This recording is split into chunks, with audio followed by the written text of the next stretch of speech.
ओम शांति। आज 9 सितंबर 2020 साकार मधुर महावाक्य सुनेंगे। आज बाबा ने विशेष योग बल के ऊपर कहा है। योग की शक्ति को बढ़ाना है। बाबा का मुरली सुनेंगे। बाबा कहते हैं, मीठे बच्चे, हर बात में योग बल से काम लो। बाप से कुछ भी पूछने की बात नहीं है। तुम ईश्वरीय संतान हो, इसलिए कोई भी आसुरी काम न करो। प्रश्न है, तुम्हारे इस योग बल की करामात क्या है? उत्तर है, यही योग बल है जिससे तुम्हारी सब कर्मेंद्रियां वश हो जाती हैं। योग बल के सिवाय तुम पावन बन नहीं सकते। योग बल से ही सारी सृष्टि पावन बनती है।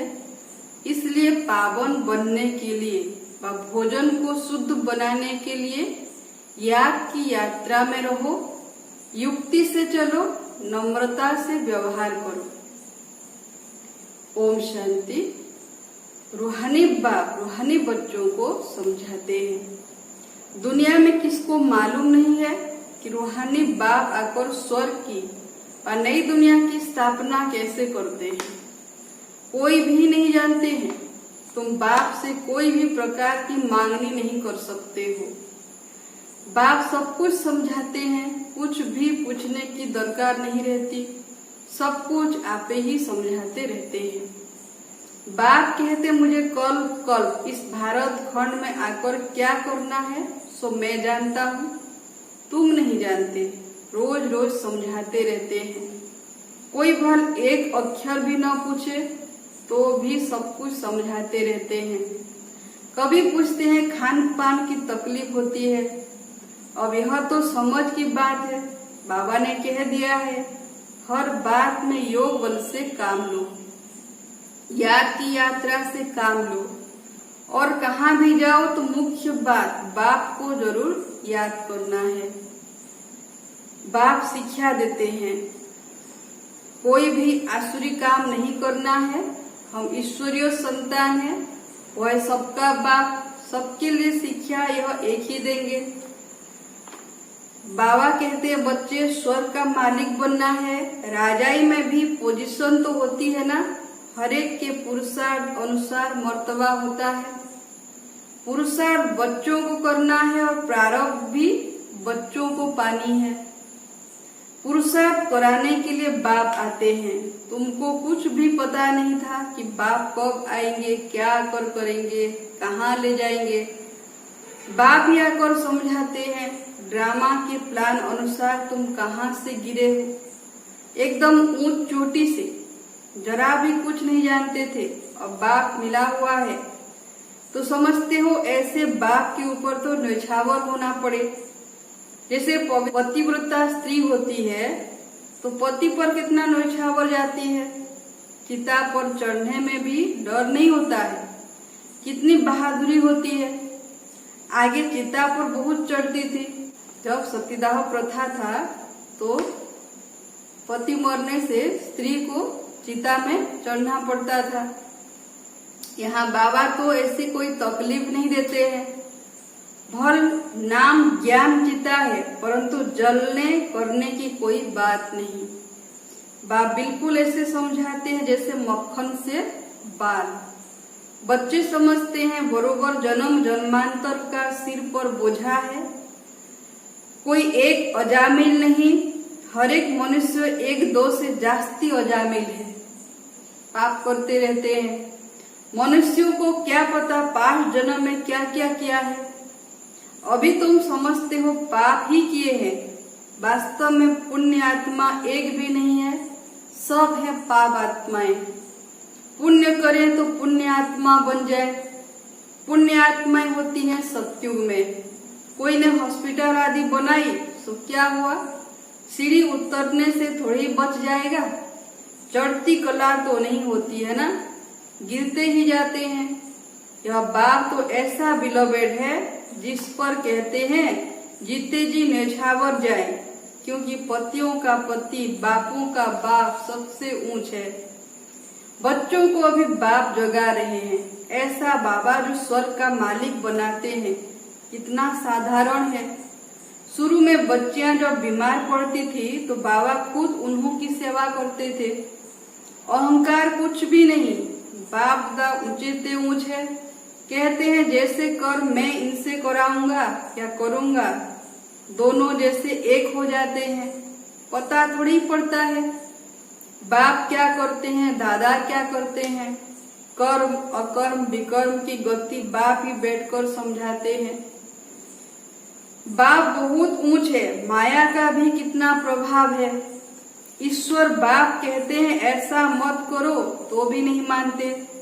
भगवान कहते हैं मीठे बच्चे यह काम नहीं करना, फिर भी उल्टा काम कर देते हैं।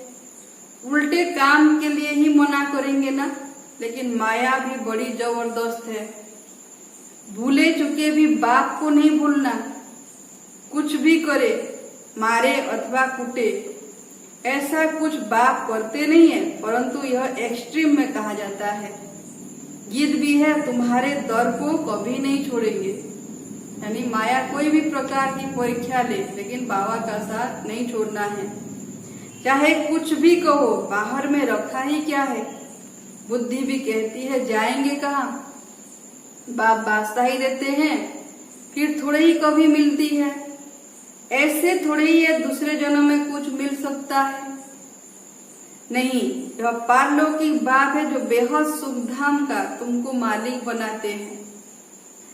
बच्चों को देवी गुण भी धारण करने हैं, सो भी बाप राय देते हैं। अपना पुलिस आदि का काम भी करो, नहीं तो डिसमिस कर देंगे। अपना काम तो करना ही है, आंख दिखानी पड़ती है। जितना हो सके प्रेम से काम लो, नहीं तो युक्ति से आंख दिखाओ। हाथ नहीं चलाना है। बाबा के कितने ढेर बच्चे हैं, बाबा को भी बच्चों का ख्याल रहता है ना। मूल बात है पवित्र रहना। जन्म जन्मांतर तुमने पुकारा है ना, हे पतित पावन आकर हमको पावन बनाओ, परंतु और कुछ भी नहीं समझते। बुलाते हैं तो जरूर पतित है, नहीं तो बुलाने की दरकार ही नहीं, पूजा भी की भी दरकार नहीं। बाप समझाते हैं तुम अबलाओं पर कितने अत्याचार होते हैं, सहन करना ही है। युक्तियां भी बदलाते रहते हैं, बहुत नम्रता से चलो। बोलो आप तो भगवान हो, फिर यह क्या मांगते हो, फिर यह क्या मांगते हो। हथियाला बांधते समय कहते हैं मैं तुम्हारा पति ईश्वर गुरु सब कुछ हूँ और मैं पवित्र रहना चाहती हूँ, तो तुम रोकते क्यों हो। भगवान को तो पतित पावन कहा जाता है ना, आप ही पावन बनाने वाले बन जाओ। ऐसे प्यार से नम्रता से बात करनी चाहिए। क्रोध करे तो फूलों की वर्षा करो, मारते हैं फिर अफसोस भी करते हैं, पछताते भी हैं। जैसे शराब पीते हैं तो बड़ा नशा चढ़ जाता है, अपने को बादशाह समझते हैं, तो यह विष भी ऐसी चीज है, बात मत पूछो। पछताते भी हैं, परंतु आदत पड़ी है तो वह टूटती नहीं है। एक दो बार विकार में गया, बस नशा चढ़ा, फिर गिरते रहेंगे। जैसे नशे की चीजें खुशी में लाती है, विकार भी ऐसे है। यहाँ फिर बड़ी मेहनत है। योग बल के सिवाय कोई भी कर्मेंद्रियों को वश नहीं कर सकते हैं। योग बल की ही करामत है, तब तो नाम मशहूर है। बाहर से आते हैं यहाँ योग सीखने, शांति में बैठे रहेंगे, घरवार से दूर हो जाते हैं। वह तो है आधा कल्प के लिए आर्टिफिशियल शांति, किसको सच्ची शांति का मालूम ही नहीं है। बाप कहते हैं बच्चे तुम्हारा स्वधर्म ही है शांत। इस शरीर से तुम कर्म करते हो, जब तक शरीर धारण न करे तब तक आत्मा शांत रहती है। फिर कहाँ ना कहाँ जाकर प्रवेश करती है, दूसरे शरीर में आत्मा प्रवेश करती है। यहाँ तो फिर कोई कोई सूक्ष्म शरीर से धक्के खाती रहती है।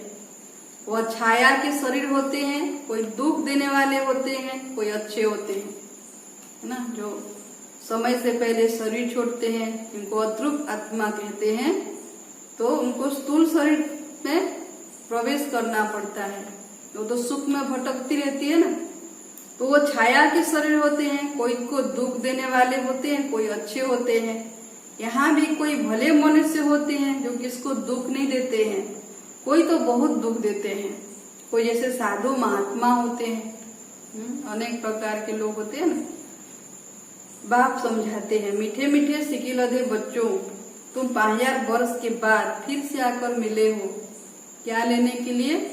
बाप ने बताया है तुमको क्या मिलने का है।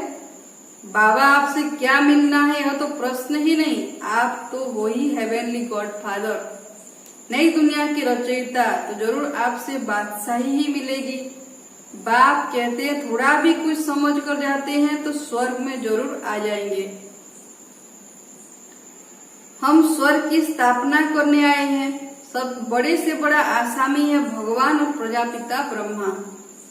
तुम जानते हो विष्णु कौन है? और कोई को पता ही नहीं है। तुम तो कहेंगे हम इनके घराने के हैं। यह लक्ष्मी नारायण तो सत्युग में राज्य करते हैं। यह चक्र आदि वास्तव में विष्णु को थोड़ी है। यह अलंकार हम ब्राह्मणों के हैं। अभी यह नॉलेज है, सत्युग में थोड़ी यह समझाएंगे। ऐसी बातें बताने की कोई में ताकत नहीं है। तुम इस 84 के चक्र को जानते हो, इनका और कोई समझ न सके।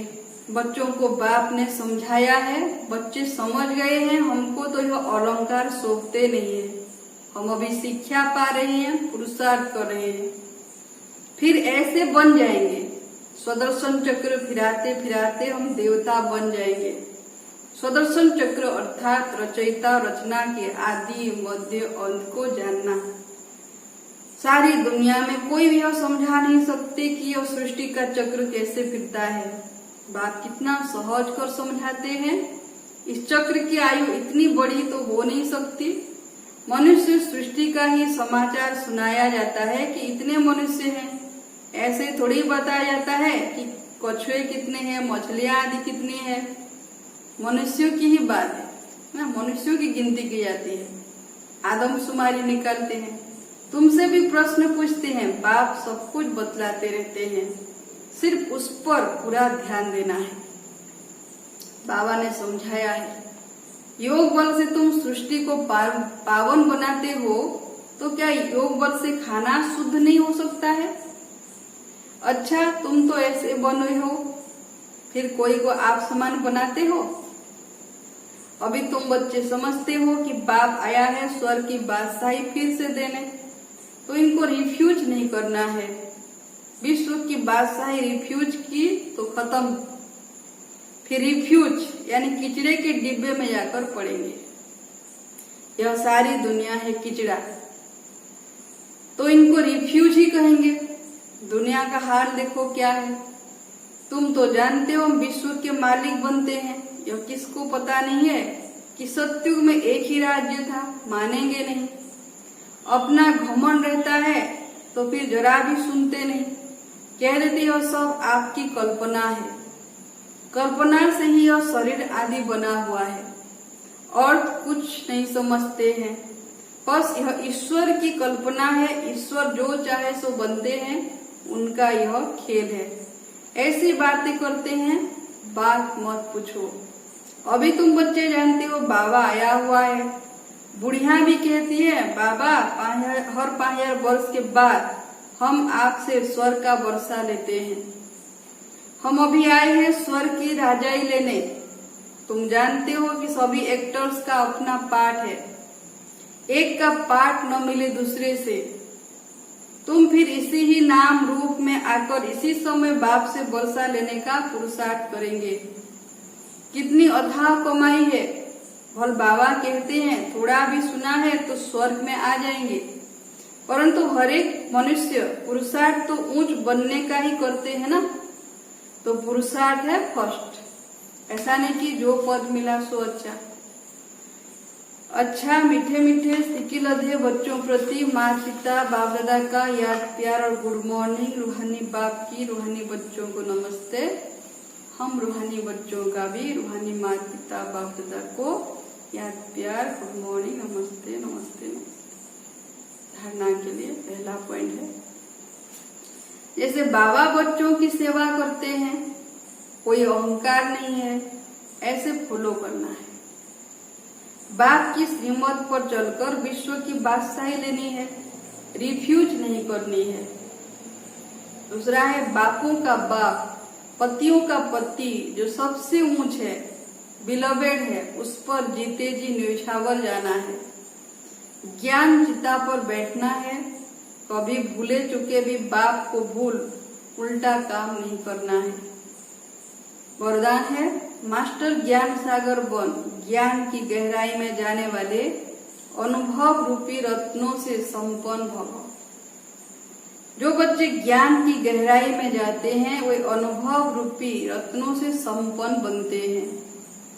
एक है ज्ञान सुनना और सुनाना, दूसरा है अनुभवी मूर्त बनना। अनुभवी सदा अविनाशी और निर्विघ्न रहते हैं, उन्हें कोई भी हिला नहीं सकता। अनुभवी के आगे माया की कोई भी कोशिश सफल नहीं होती है।